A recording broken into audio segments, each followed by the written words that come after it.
नमस्कार दोस्तों, स्वागत है आप सभी का आपकी अपनी YouTube channel Sam classes study में। आज की इस वीडियो में बिहार पुलिस परीक्षा में पूछे जाने वाले जीके जीएस के 40 अति महत्वपूर्ण प्रश्नों का प्रैक्टिस सेट लेकर के आया हूं, जो आने वाली बिहार पुलिस परीक्षा के लिए अत्यंत महत्वपूर्ण और रामबाण प्रैक्टिस सेट है। अगर आप सभी लोग दिन रात मेहनत करके अपने एग्जाम की तैयारी कर रहे हैं तो आप सभी लोग हमारे इस प्रैक्टिस सेट में 40 में से 25% सही करके दिखाइए। अगर आप 25% सही नहीं कर पाते हैं तो आप टाइम पास कर रहे हैं, अपना कीमती समय बर्बाद कर रहे हैं। तो प्रैक्टिस सेट पूरा करिएगा। प्रैक्टिस सेट पूरा करने के बाद आपको अपनी तैयारी पता लग जाएगी कि आपकी तैयारी कैसी हुई है।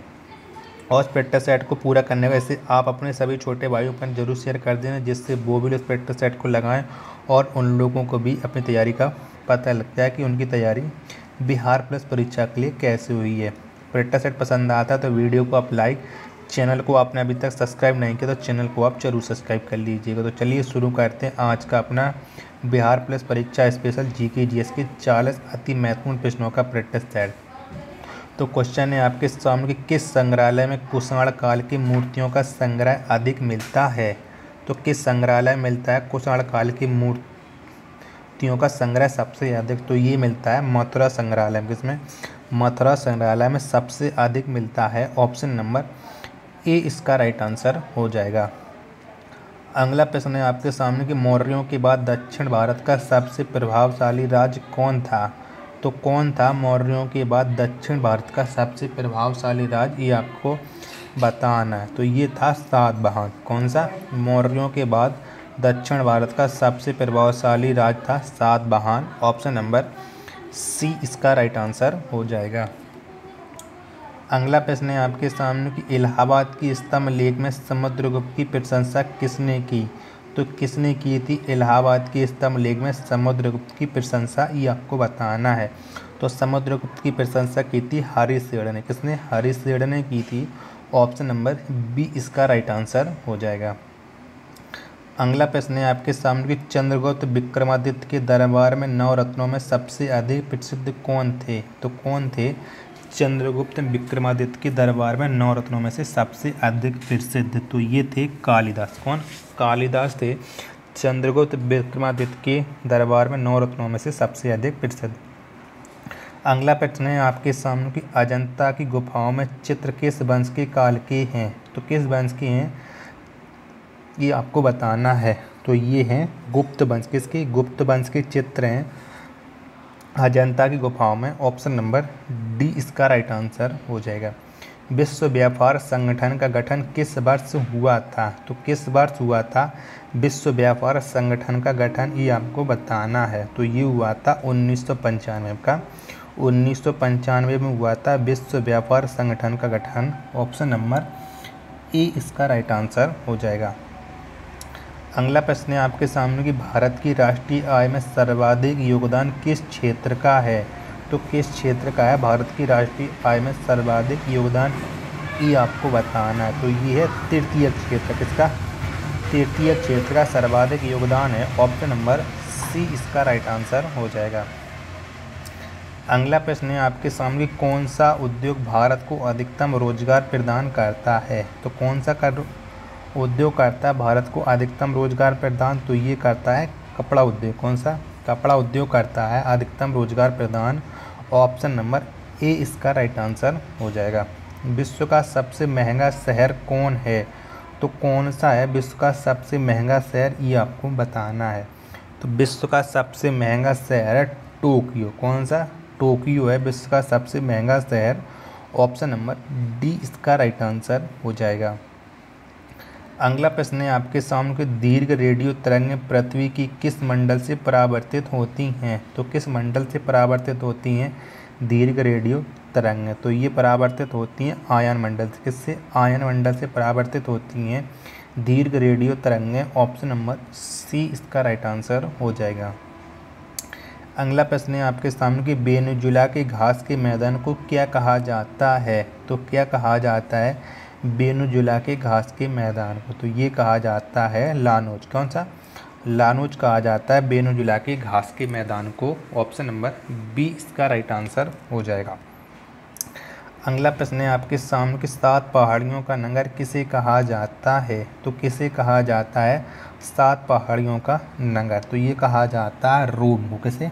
और रोम को कहा जाता है 7 पहाड़ियों का नगर। ऑप्शन नंबर ए इसका राइट आंसर हो जाएगा। अगला प्रश्न है आपके सामने कि पर्ल हार्बर किस देश का नौसैनिक अड्डा है? तो किस देश का नौसैनिक अड्डा है पर्ल हार्बर? ये आपको बताना। तो पर्ल हार्बर है यूएसए का नौसैनिक अड्डा। किसका? ये यूएसए का नौसैनिक अड्डा है। ऑप्शन नंबर डी इसका राइट आंसर हो जाएगा। अशुद्धि मिलने से द्रव्य का क्वथनांक पर क्या प्रभाव पड़ता है? तो क्या प्रभाव पड़ता है अशुद्धि मिलने पर द्रव्य के क्वथनांक पर? तो ये बढ़ता है। क्या? ये बढ़ता है। ऑप्शन नंबर सी इसका राइट आंसर हो जाएगा। नेक्स्ट प्रश्न है आपके सामने कौन सा अधातु तरल रूप में पाया जाता है? तो कौन सा अधातु है जो तरल रूप में पाया जाता है? तो ये पाया जाता है ब्रोमीन। कौन सा? ब्रोमीन तरल रूप में पाया जाता है। ऑप्शन नंबर बी इसका राइट आंसर हो जाएगा। प्राकृतिक गैस में सर्वाधिक मात्रा किसकी होती है? तो किसकी होती है प्राकृतिक गैस में सर्वाधिक मात्रा? तो ये होती है मीथेन। किसकी? मीथेन की सबसे अधिक मात्रा होती है प्राकृतिक गैस में। ऑप्शन नंबर डी इसका राइट आंसर हो जाएगा। प्रथम परख नली शिशु का जन्म कहाँ हुआ था? तो कहाँ पर हुआ था प्रथम परख नली शिशु का जन्म? तो इसका जन्म हुआ था इंग्लैंड में। कहाँ? इंग्लैंड में हुआ था। ऑप्शन नंबर सी इसका राइट आंसर हो जाएगा। पचे हुए भोजन का अवशोषण कहाँ होता है? तो कहाँ पर होता है पचे हुए भोजन का अवशोषण? ये आपको बताना है। तो इसका अवशोषण होता है छोटी आंत में। कहाँ? छोटी आंत में होता है पचे हुए भोजन का। ऑप्शन नंबर डी इसका राइट आंसर हो जाएगा। मानव शरीर में कितने प्रकार के अमीनो अम्ल पाए जाते हैं? तो कितने प्रकार के अमीनो अम्ल पाए जाते हैं मानव शरीर में? तो ये पाए जाते हैं 20 प्रकार। कितने? 20 प्रकार के अमीनो अम्ल पाए जाते हैं मानव शरीर में। ऑप्शन नंबर बी इसका राइट आंसर हो जाएगा। प्रोटोजोआ कैसा जीव है? तो बताइए कि प्रोटोजोआ कैसा जीव है? तो प्रोटोजोआ है एक कोश के जीव। कौन सा? ये एक कोश की जीव है प्रोटोजोआ। ऑप्शन नंबर ए इसका राइट आंसर हो जाएगा।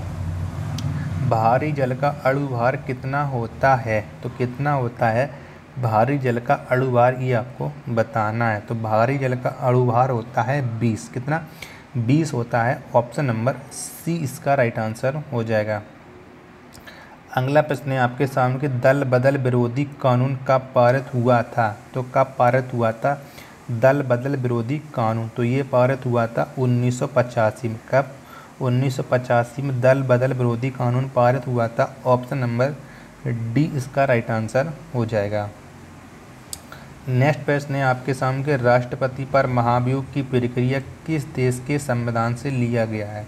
तो किस देश के संविधान से लिया गया राष्ट्रपति पर महाभियोग की प्रक्रिया? तो ये लिया गया अमेरिका के संविधान से। किससे? अमेरिका के संविधान से लिया गया राष्ट्रपति पर महाभियोग की प्रक्रिया। ऑप्शन नंबर ए इसका राइट आंसर हो जाएगा। मुंबई उच्च न्यायालय की स्थापना कब हुई थी? तो कब हुई थी मुंबई उच्च न्यायालय की स्थापना? ये आपको बताना है। तो मुंबई उच्च न्यायालय की स्थापना हुई थी 1862 में। का 1862 में मुंबई उच्च न्यायालय की स्थापना हुई थी। ऑप्शन नंबर बी इसका राइट आंसर हो जाएगा।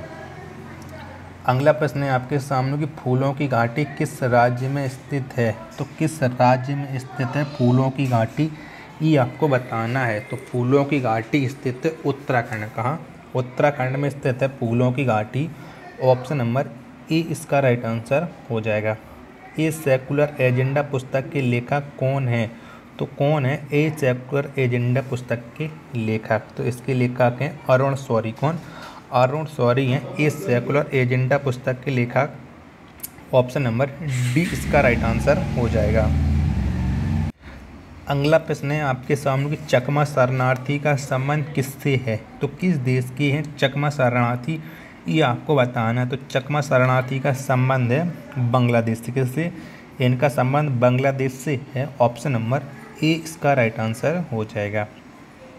सेब के उत्पादन में कौन सा राज्य अग्रणी है? तो कौन सा राज्य अग्रणी है सेब के उत्पादन में? ये बताना है। तो सेब के उत्पादन में अग्रणी राज्य है जम्मू कश्मीर। कौन सा? ये जम्मू कश्मीर है। ऑप्शन नंबर ए इसका राइट आंसर हो जाएगा। अगला प्रश्न है आपके सामने कि महरौली स्थित लौह स्तंभ का निर्माण किस शताब्दी में हुआ था? तो किस शताब्दी में हुआ था लौह स्तंभ का निर्माण, ये आपको बताना। तो इसका निर्माण हुआ था चौथी शताब्दी में। कब? चौथी शताब्दी में महरौली स्थित लौह स्तंभ का निर्माण हुआ था। ऑप्शन नंबर डी इसका राइट आंसर हो जाएगा। पर्ल हार्बर कहाँ का नौसैनिक अड्डा है? तो ये कहाँ का नौसैनिक अड्डा है पर्ल हार्बर? तो ये है संयुक्त राज्य अमेरिका। किसका? ये संयुक्त राज्य अमेरिका का नौसैनिक अड्डा है Pearl Harbor. Option number A इसका राइट आंसर हो जाएगा। विश्व भारती का मुख्यालय कहाँ है? तो कहाँ पर है विश्व भारती का मुख्यालय, ये आपको बताना है। तो विश्व भारती का मुख्यालय है कोलकाता में। कहाँ? कोलकाता में है विश्व भारती का मुख्यालय। ऑप्शन नंबर डी इसका राइट आंसर हो जाएगा। अगला प्रश्न है आपके सामने कि अभिनव भारत की स्थापना किस वर्ष हुई?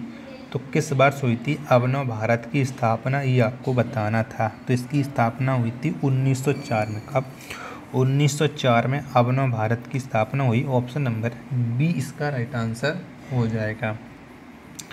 अगला प्रश्न है आपके सामने कि शारदा एक्ट किस अंग्रेज द्वारा बनाया गया? तो किस अंग्रेज के द्वारा बनाया गया था शारदा एक्ट? तो शारदा एक्ट को बनाया था लॉर्ड इरविन ने। किसने? लॉर्ड इरविन के द्वारा शारदा एक्ट को बनाया गया था। ऑप्शन नंबर सी इसका राइट आंसर हो जाएगा। द स्कोप ऑफ हैप्पीनेस के लेखक कौन है? तो कौन है द स्कोप ऑफ हैप्पीनेस पुस्तक के लेखक? तो इसके लेखक हैं विजय लक्ष्मी पंडित। कौन? विजय लक्ष्मी पंडित हैं। ऑप्शन नंबर डी इसका राइट आंसर हो जाएगा। ब्राज़ील के घास के मैदान को क्या कहा जाता है? तो क्या कहा जाता है ब्राज़ील के घास के मैदान को? तो ब्राज़ील के घास के मैदान को कहा जाता है कंपोज। क्या? कंपोज कहा जाता है ब्राज़ील के घास के मैदान को। ऑप्शन नंबर ए इसका राइट आंसर हो जाएगा। अगला प्रश्न है आपके सामने कि इंडोनेशिया में किस प्रकार की स्थानांतरित कृषि होती है? तो किस प्रकार की स्थानांतरित कृषि होती है इंडोनेशिया में? तो ये होती है हुमा। हुमा प्रकार की स्थानांतरित कृषि होती है इंडोनेशिया में। ऑप्शन नंबर बी इसका राइट आंसर हो जाएगा। अगला प्रश्न है आपके सामने कि अंगूर की खेती को क्या कहा जाता है? तो क्या कहा जाता है अंगूर की खेती को? तो अंगूर की खेती को कहा जाता है विटीकल्चर। क्या? विटीकल्चर कहा जाता है अंगूर की खेती को। ऑप्शन नंबर ए इसका राइट आंसर हो जाएगा। ओजोन परत सम्मति वियना समझौता किस वर्ष हुआ?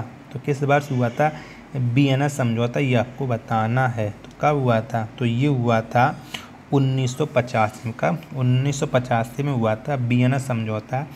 ऑप्शन नंबर डी इसका राइट आंसर हो जाएगा। चिकित्सा शास्त्र का जनक किसे कहा जाता है? तो किसे कहा जाता है चिकित्सा शास्त्र का जनक? तो चिकित्सा शास्त्र का जनक कहा जाता है हिप्पोक्रेटस को। किसे? हिप्पोक्रेटस को चिकित्सा शास्त्र का जनक कहा जाता है। ऑप्शन नंबर ए इसका राइट आंसर हो जाएगा। अगला प्रश्न है आपके सामने कि लोहे का शुद्धतम रूप कौन सा है? तो कौन सा है लोहे का शुद्धतम रूप, ये आपको बताना है। तो लोहे का शुद्धतम रूप है पिटवा लोहा। कौन सा? पिटवा लोहा है। ऑप्शन नंबर बी इसका राइट आंसर हो जाएगा। तो आप बताइए कि आपने हमारे इस प्रैक्टिस सेट में कितने प्रश्न सही किए और आपको ये प्रैक्टिस सेट कैसा लगा। प्रैक्टिस सेट पसंद आया तो वीडियो को आप लाइक कर दीजिएगा। चैनल को आपने अभी तक सब्सक्राइब नहीं किया तो चैनल को आप ज़रूर सब्सक्राइब कर लीजिएगा। मिलते हैं अपने नेक्स्ट प्रैक्टिस सेट में, तब तक के लिए धन्यवाद। जय हिंद मेरे साथी।